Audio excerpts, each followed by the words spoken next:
Capricorn, hi! Welcome to Mystic Queen PH. Titingnan natin ang energies na parating sa inyo ngayong third quarter ng 2024. So that's July, August, September. So if you are interested in private readings, meron tayong link sa description at sa pinned comment. Pakicheck nyo na lang. So kung gusto nyo mag-book for a private reading. So let's see, Capricorn.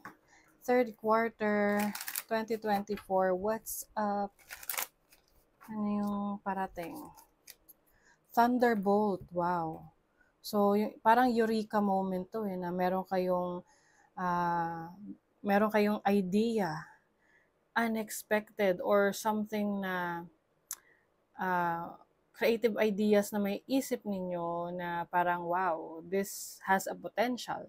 Meron tong potential na mag-grow. Meron tong potential na maging successful.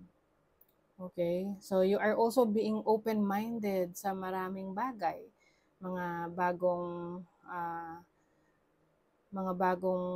ideas na pwedeng pinitch in sa'yo ng ibang tao, sinuggest sa'yo ng ibang tao, or mismong ikaw yung nakadiscover, no, na parang, teka, magandang idea yun no? Can be sa trabaho mo, sa career mo, sa business mo,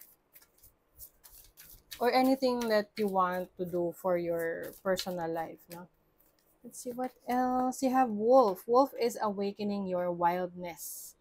Being wiser. Ayan. So, ngayong third quarter ng 2024, maraming magbabago sa'yo pagdating sa pananaw mo sa buhay, mas magmamature ka. Yung maturity na yan is about being wiser, no? When it comes to making decisions, you have better choices, you have good choices. Oo. So, lahat ng mga decision making mo, mga decisions na pipiliin mo, may purpose siya sa buhay mo. Okay, and then you have Seashell. Seashell is spiritual growth. This is evolution. So, yung iba sa inyo, in your spiritual belief system, you are evolving, you are developing. So, yung iba, kung kayo ay walang pina-follow na anything na spiritual beliefs, I think ngayong third quarter, pipili na kayo kung saan kayo mas nagre-resonate. Anong religious practices ang ipa-follow mo or susubukan mo. Okay? So, mas magiging devoted ka sa yung belief system. Let's see what else for Capricorn, third quarter, 2024. Wow, Four of Wands. This is stability, happiness. Yung iba sa inyo, if you are in a relationship ngayon, possible na may marriage within 3 months, no? Sa third quarter, kakasal kayo. Yung iba naman, meron kayong celebration dahil may na-accomplish kayo na goal. Yung iba, makakabili ng bahay, ng lupa, or an important event within the family. You have the Temperance card, the Two of Wands, the Hierophant. O talaga, may ikakasal. Baka may magpo-propose, no? So, it's either ikaw yung magpo-propose sa person mo or yung person mo magpo-propose sa'yo.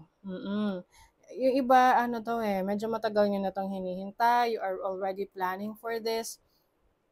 And now, meron ka ng lakas ng loob na gawin yan. Energy talaga to ng pagpapakasal for some of you. Yung iba naman, kung hindi man to ganun kaseryoso, this can mean a committed relationship that you will get into a very serious relationship na alam mong may plano ka, may patutunguhan yung connection ninyo. Some of you, maaring may mga travel opportunities along the way. You may be going to some places with your romantic person. Pwede yung iba sa inyo, I am seeing long distance relationship dito. Yung tipong you don't get to see every day, no? Hindi kayo madalas magkita, but you are definitely connected.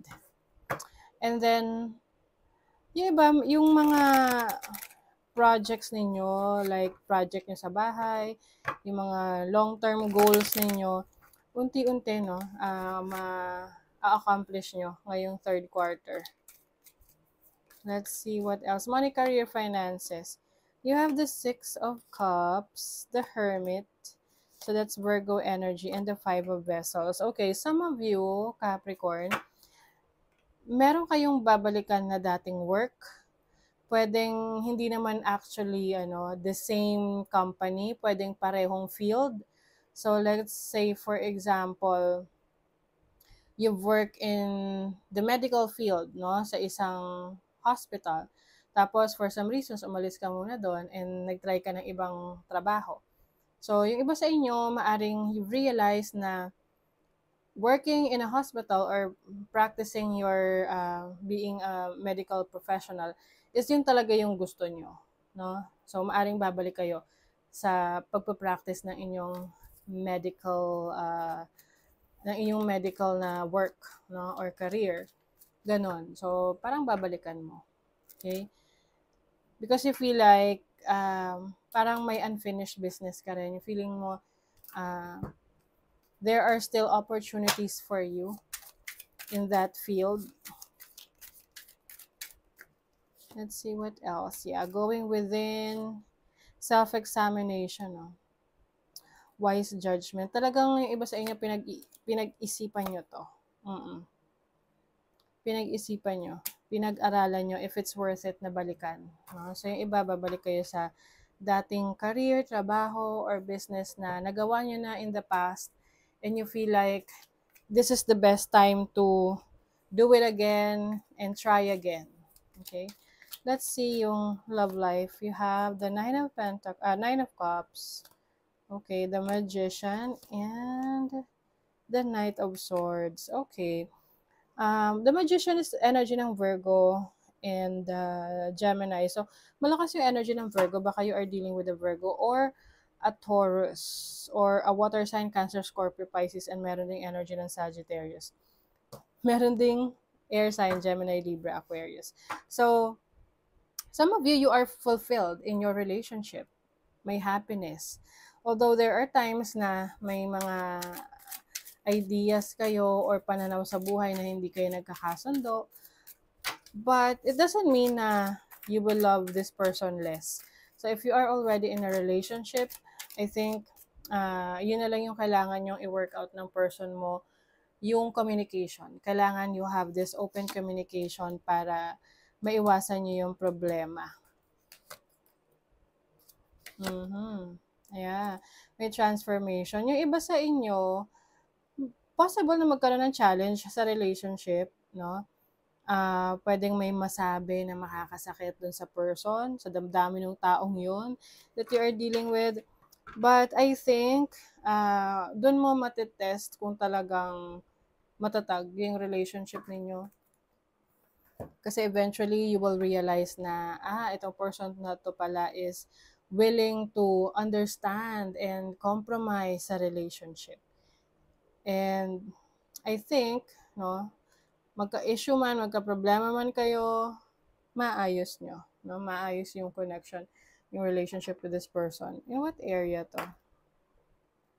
11th house. Okay. So, pwedeng magkaroon ng selosan sa kaibigan or pwedeng yung oras at panahon nyo sa isa't isa na if you are so busy at yung person mo nagde-demand ng time and energy, lalo na kung kayo ay long distance relationship, so pwedeng maging struggle sa inyo yan.